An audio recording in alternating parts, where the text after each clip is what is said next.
Le projet Minority Report commence en 1992. En 1997, c'est Jan de Bont qui doit réaliser le film, une adaptation de la nouvelle de Philip K. Dick, mais aussi la suite du Total Recall de Paul Verhoeven.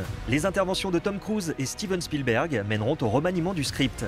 Le réalisateur veut que l'année 2054 qu'il va montrer relève plus de l'anticipation que de la fantaisie. Il réunit des futuristes qui, en 3 jours de travail, contribueront à créer la Bible de 2054. Malgré leur caractère peu crédible, Spielberg tient à garder les jetpacks, son plaisir coupable.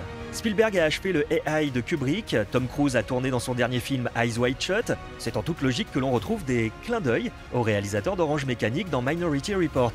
Spielberg ira encore plus loin dans Ready Player One en rendant un hommage appuyé à Shining.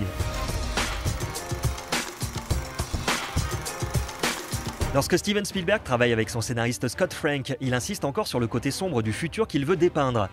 Il cite le French Connection de William Friedkin en référence.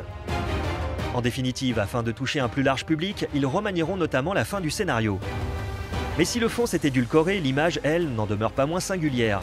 On doit ses couleurs délavées et cette lumière particulière à Janusz Kaminski, directeur de la photographie et acolyte de longue date de Spielberg.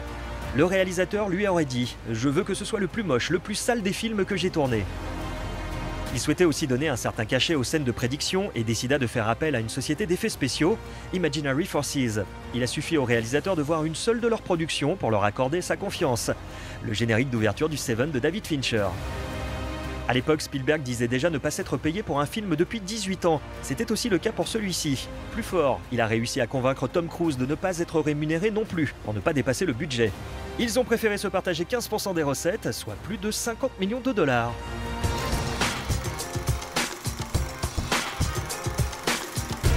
La musique de John Williams est indissociable des grands classiques de Steven Spielberg. S'il a bien composé la bande originale de Minority Report, il n'est arrivé que tard sur le projet. La majorité des scènes étaient déjà tournées, ce qui a bouleversé sa méthode de travail, pour le meilleur. Si Minority Report a reçu un nombre incroyable de récompenses, on ne compte qu'un seul Oscar. Il s'agit de celui du montage sonore qui contribue grandement à la crédibilité du futur dépeint. Gary Ridstrom, également sound designer du film, y est pour beaucoup. Il a par exemple contacté des chercheurs de l'université de Cornell pour créer certains bruits présents dans le film, comme celui des araignées synthétiques, reconstituées à partir du son pourtant inaudible de véritables araignées. Plus étonnant, il dit aussi avoir créé le son des voitures magnétiques grâce à sa machine à laver.